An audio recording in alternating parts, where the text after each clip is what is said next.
Hello guys, DJ study पर તમારું સ્વાગત છે।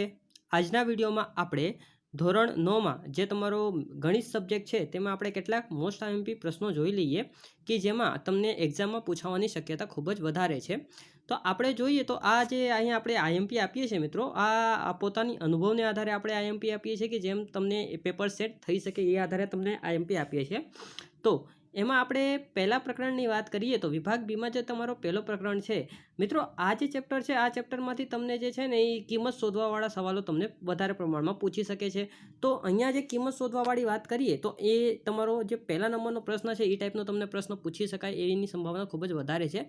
તો આ ટાઈપના સવાલો કરી દેજો અને તમે આ જે પાંચમા નંબરનો જે સવાલ છે એ ટાઈપનો પણ તમે સવાલ કરી લેજો। આ પ્રકારનો જે સવાલ છે એ તમને એક્ઝામમાં પૂછાઈ શકે તેની સંભાવના ખૂબ જ વધારે છે। તો આ પ્રકારના સવાલો જે છે એ કરી લેજો।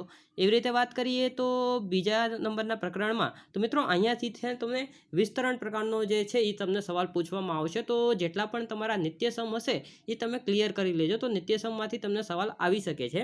હવે વાત કરીએ તો વિસ્તરણ કરવાવાળા સવાલો તમને પૂછી શકાય છે, અથવા તો તમને જે બીજા નંબરનો અહીંયા સવાલ છે આ ટાઈપનો જે સવાલ છે એ તમને આ ટાઈપનો બીજા નંબરનો સવાલ છે એ ટાઈપનો સવાલ કરી લેજો, અને નહીં તો તમે વિસ્તરણ કરવાવાળા સવાલ કરી શકો છો। હવે અહીંયા તમને વિસ્તરણ કરવાવાળા સવાલ કરીએ તો અહીંયા જો તમને છઠ્ઠા નંબરનો સવાલ જોઈએ તો આ જે અવયવ પાડવાના જે છે એ ટાઈપનો તમને સવાલ પૂછી શકે છે, નહીં તો સાતમા નંબરનો જે સવાલ છે આ ટાઈપના સવાલો તમને પૂછી શકે છે, તો આ કરી લેજો।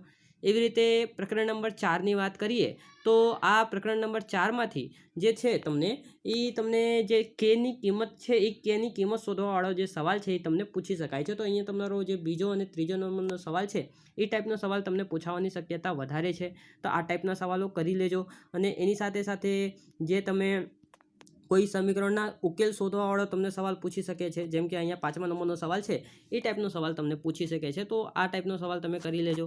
એની સાથે સાથે હવે પ્રકરણ નંબર 5ની આપણે વાત કરીએ તો મિત્રો આ પ્રકરણ નંબર 5માં જે છે એ તમે યુક્લિડના જેટલા પણ પૂર્વધારણાઓ ને એ બધું આપેલું છે ને એ પૂર્વધારણાઓ યાદ કરી લેજો મિત્રો, કેમ કે પૂર્વધારણાઓ જે છે એ તમને પૂછી શકે છે, તો એ તમે તૈયાર કરી લેજો। અહીંયા તો બધા પૂર્વધારણાઓ તમે સાથે તૈયાર કરી લેજો।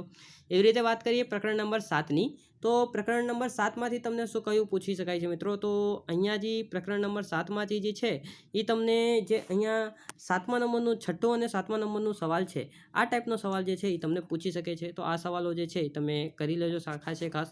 એવી રીતે વાત કરીએ તો પ્રકરણ નંબર 8ની આપણે તો પ્રકરણ નંબર 8માંથી જે છે એ તમને જે છે એમાંથી તમને જે છે મોસ્ટ ઓફલી તમને વ્યાખ્યા પૂછી શકાય એની સંભાવના વધારે છે, કેમ કે તમને ત્યાં બીજા જે દ્વિતીય પરીક્ષા થઈ હતી તો દ્વિતીય પરીક્ષામાં પણ તમને જે છે વ્યાખ્યાઓ પ્રકારના સવાલો તમને પૂછેલા હતા, તો આમાં પણ એની શક્યતા છે કે તમને વ્યાખ્યા પૂછી શકાય એમ છે।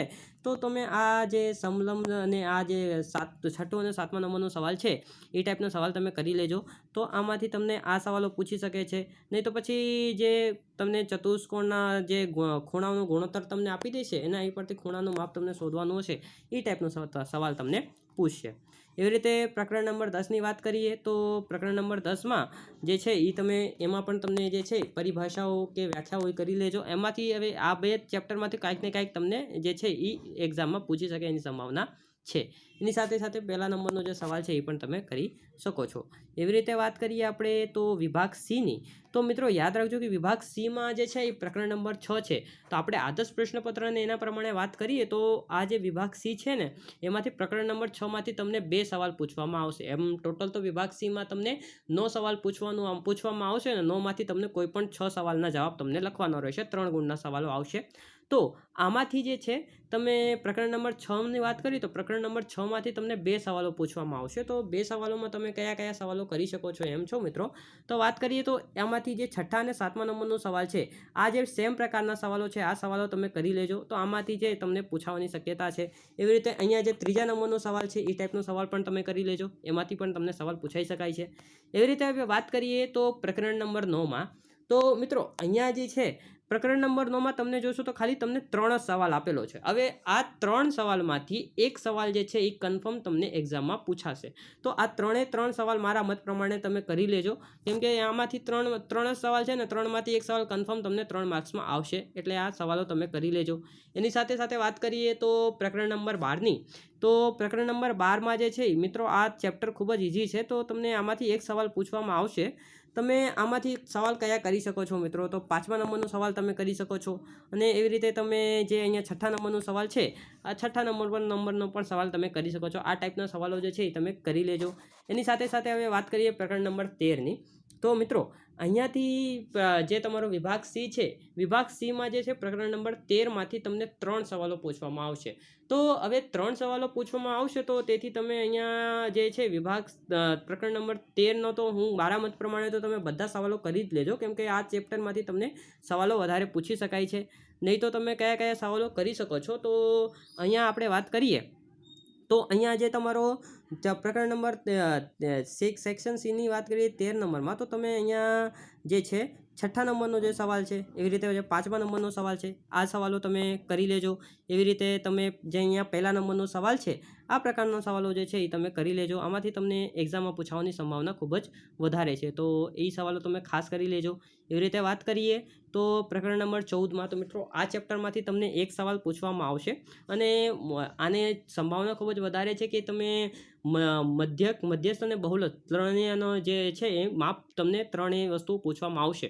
તો સૌથી પહેલાં તમે શું કરજો કે જે તમારો મધ્યસ્થ, મધ્યક અને બહુલક છે, એના જે સૂત્રો છે એ સૂત્રો તમે પાકા કરીને જજો અને શોધવાની રીતો તમે કરીને જજો. આમાંથી તમને સવાલ પૂછી શકાય ખૂબ જ એવો છે, તો આમાં બીજા નંબરનો સવાલ છે એ અમારા મત પ્રમાણે આઈએમપી થઈ શકે છે.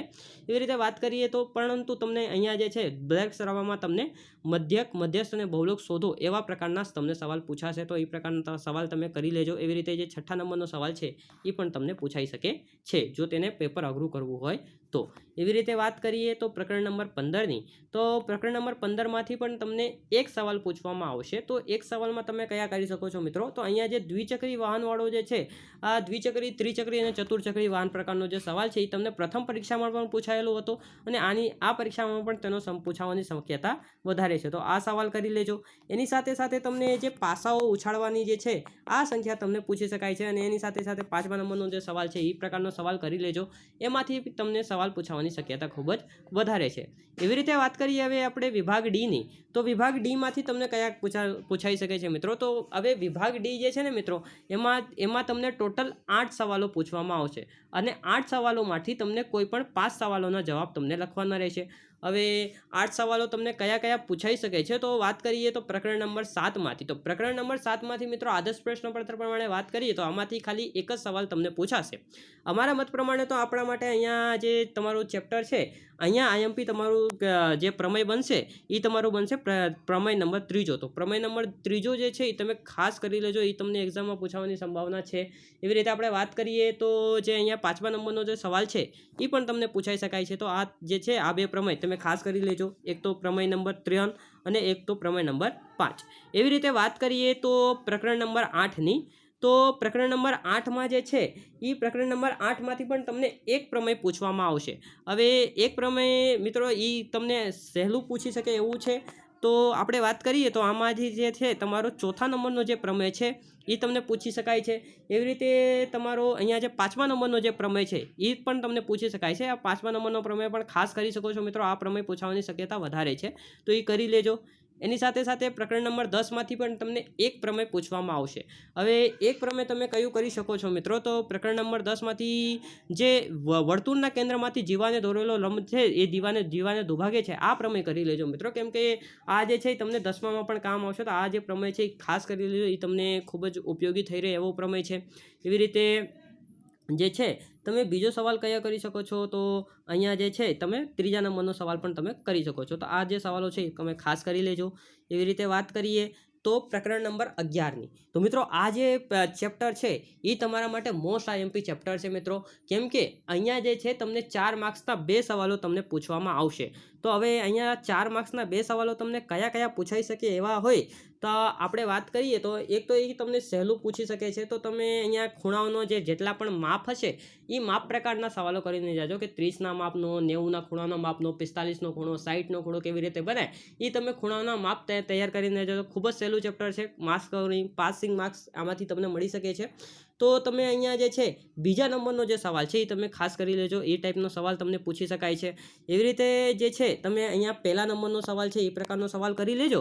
અને પછી અહીંયા જે તમારો માઇનસવાળો તો ખૂબ જ ઓછું પૂછાય છે, પ્લસવાળો તમને જે છે એ પૂછાય છે તો એ કરી લેજો. અને એની સાથે સાથે અહીંયા જે છઠ્ઠા નંબરનો સવાલ છે આ ટાઈપના સવાલો જે છે તમે ખાસ કરી લેજો. તમને આમાંથી સવાલ પૂછી શકાય એની સંભાવના વધારે છે, તો આ કરી લેજો. એની સાથે સાથે હવે વાત કરીએ પ્રકરણ નંબર 2ની. તો પ્રકરણ નંબર 2માં તમે કયા કયા કરી શકો છો મિત્રો? તો અહીંયા જે છે જો તેને પેપર થોડુંક ઘણું ટ્વિસ્ટ કરવું પણ હશે ને તો અહીંયાથી તમે કરી શકે છે. તો તમને અહીંયા ટ્વિસ્ટ ક્યાં કરી શકે છે મિત્રો? તો અહીંયા જે તમને કંઈક અઘરું પણ થોડું પણ બનાવવું હશે ને તો તમને અહીંયા જે છે બીજા નંબરનો જે સવાલ છે એ તમને આપી શકે છે. આ ટાઈપનો જે સવાલ છે એ તમને એક્ઝામમાં પૂછાય તેની શક્યતા છે. તો બીજા નંબરનો સવાલ છે એ તમે કરી લેજો ખાસ. એવી રીતે તમે બીજો સવાલ કરી શકો છો કે અવયવ પાડવાવાળા જે સવાલો છે ને એ તમને અવયવ પાડવાવાળા સવાલો પૂછી શકે છે એક્ઝામમાં. તો આ જે પાંચમો અને છઠ્ઠા નંબરનો જે સવાલ છે કે જેમાં તમને અવયવ પાડવાના છે એ ટાઈપના તમે સવાલ કરી લેજો. તમને એક્ઝામમાં ખૂબ જ બેનિફિશિયલ રહેશે. એવી રીતે આમ આ ચેપ્ટરમાંથી મિત્રો પ્રકરણ નંબર 2માંથી પણ તમને 2 સવાલ પૂછવામાં આવશે.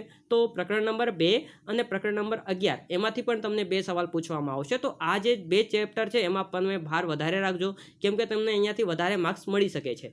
એવી રીતે વાત કરીએ તો અહીંયા પ્રકરણ નંબર 14ની. તો પ્રકરણ નંબર 14માંથી તમને એક સવાલ પૂછવામાં આવશે. હવે એક સવાલમાં તમે કયા કયા કરી શકો છો મિત્રો? તો અહીંયા આપણે વાત કરીએ તો અહીંયાથી તમે જે છે તમારા માટે મોસ્ટ આઈએમપી પ્રશ્નોની વાત કરીએ તો તમે અહીંયા પ્રકરણ નંબર જે તમારો વિભાગ ડીમાં જે તમારો અહીંયા આ પ્રકરણ છે એ પ્રકરણમાંથી તમે જે છે એ પ્રશ્ન નંબર જે તમને અહીંયા જે 5મો નંબરનો પ્રશ્ન છે એ ટાઈપનો તમે સવાલ કરી શકો છો. અને અહીંયા છઠ્ઠા નંબરનો સવાલ જે છે એ તમે ખાસ કરી લેજો. આ ટાઈપનો સવાલો જે છે એ તમને પૂછી શકાય છે. સ્તંભ આલેખ આપણે કેવી રીતે બનાવીએ એ ટાઈપનો સવાલ જે છે એ તમને એક્ઝામમાં પૂછી શકાય તેની શક્યતા વધારે છે. તો અહીંયા જે છે છઠ્ઠા નંબરનો સવાલ કરી લેજો તો એ તમારા માટે એક્ઝામમાં બેનિફિશિયલ રહેશે. એવી રીતે અહીંયા ત્રીજા નંબરનો જે સવાલ છે કે જે તમારો આવૃત્તિ કોષ્ટક છે એનો આવૃત્તિ બહુકોણ દોરવાનું છે એ ટાઈપનો પણ તમને સવાલ પૂછી શકાય એવા છે. તો આ જે સવાલો છે એ ખાસ સવાલો કરી લેજો.